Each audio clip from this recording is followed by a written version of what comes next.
Bienvenue à toutes et à tous, nouvelle édition d'information, l'actualité de la région. Je vous propose de débuter ce nouveau flash, une fois n'est pas coutume, en parlant de sport. Et c'est officiel, le LOSC tient donc sa nouvelle recrue, Youssouf Yazisi, le milieu de terrain offensif turc, a été officialisé ce mardi matin par le club lillois. Il remplace donc Nicolas Pepe, qui est lui parti cet été du côté de l'Angleterre et d'Arsenal. La visite médicale a donc été une formalité hier et le transfert a donc été officialisé ce matin pour 16,5 millions d'euros, ce qui en fait l'achat le plus élevé des Dogs.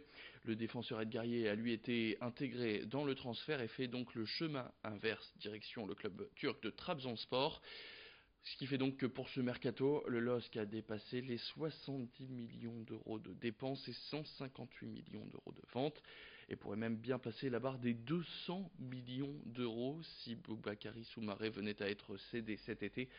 Mais la seule condition, c'est que le club acheteur prête le milieu de terrain aux Dogs encore pour la saison à venir, ce qui en fait donc un mercato mouvementé, une dizaine de recrues et une nouvelle saison chargée qui débute ce dimanche avec la réception de Nantes avant de connaître fin août les adversaires du LOSC en Ligue des Champions.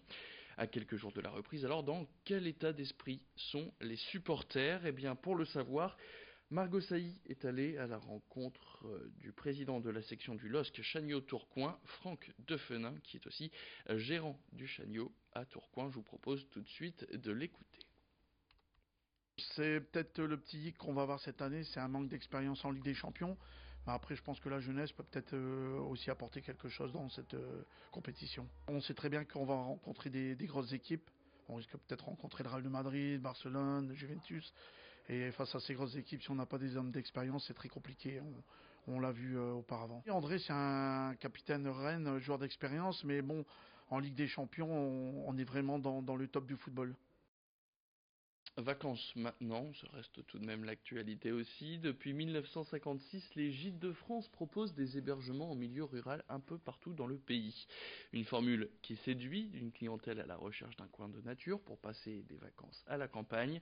Et contrairement aux hôtels, eh bien, ces gîtes permettent de profiter de plus vastes espaces grâce notamment aux commodités d'une maison, comme une cuisine ou une machine à laver. Dans le Nord, ce sont plus de 700 gîtes qui sont en location, et pour obtenir ce label, eh bien, les propriétaires doivent répondre à des normes très précises en termes de surface, de sécurité et de confort. Les Gîtes de France qui tentent donc de dépoussiérer leur image un peu vieillotte qu'on leur colle à la peau.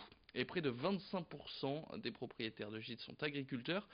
C'est le cas de Catherine Bram qui a ouvert la grange des deux pays à Nieppe il y a presque un an. Ici, entre la France et la Belgique, au milieu des champs, cette ancienne grange peut aujourd'hui accueillir jusqu'à 8 personnes pour 100 € la nuit. Idil Gunay l'a rencontré. Nous avons des jeunes parents souvent, avec des petits-enfants qui sont accompagnés en général des grands-parents, puisque c'est, comme je vous disais, un gîte pour 8 personnes, ou alors des groupes d'amis qui se retrouvent. Récemment, nous avons eu des gens qui répétaient une pièce de théâtre, ils sont venus 2 fois. Ils aiment beaucoup ici la pièce à vivre car ils sont à l'intérieur et en même temps ils se sentent à l'extérieur. Étant donné qu'en plus nous avions les ouvertures pour pouvoir le faire par rapport aux baies vitrées, et ça permet de moderniser. On a voulu garder un peu le style ferme et en même temps mettre au goût du jour. Et puis on termine cette édition avec des idées de sortie. L'été bat son plein dans la région. Le mois de juillet a été marqué par de nombreux événements et celui d'août ne sera pas en reste dans les Hauts-de-France. Amateurs de musique ou de plats de la région, demandez le programme à Idil Gunay. Et le mois d'août s'annonce festif et gourmand dans les Hauts-de-France. Et oui, gourmand car dès ce week-end, c'est au Portel que vous avez rendez-vous. Et je suis sûre, Vincent, que vous y serez pour déguster l'un des plats typiques de notre région. Et oui, la fête du Welsh s'invite chez les restaurateurs. Ce sera dimanche, donc forcément, il est préférable de réserver. En marge de cette fête du Welsh, sachez que des animations sont prévues sur la plage avec des structures gonflables, une guinguette également sur la plage à partir de 14h30 et puis le soir à 21h, un podium place de l'église sur les traces du groupe ABBA. Bref, amusement et régalade dimanche au Portel autour d'un bon Welsh.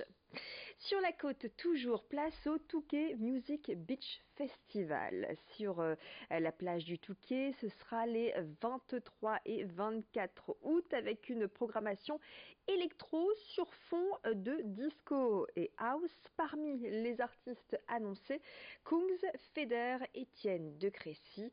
Un pass 2 jours est disponible au prix de 80 €. Infos et réservations sur touquetmusicbeach.com. À Lille, la gare Saint-Sauveur célèbre le 50e anniversaire de Woodstock. Et oui, c'était il y a un demi-siècle. 500 000 spectateurs se réunissaient à Bethel dans l'État de New York pour écouter des artistes comme Janis Joplin, Jimi Hendrix ou encore Joe Cocker, faisant de cet événement l'emblème de la culture hippie.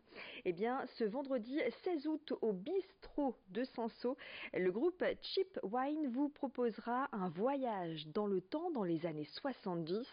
La soirée se poursuivra avec le DJ Ben Jones, à l'origine des plus grandes soirées 60s de Hambourg.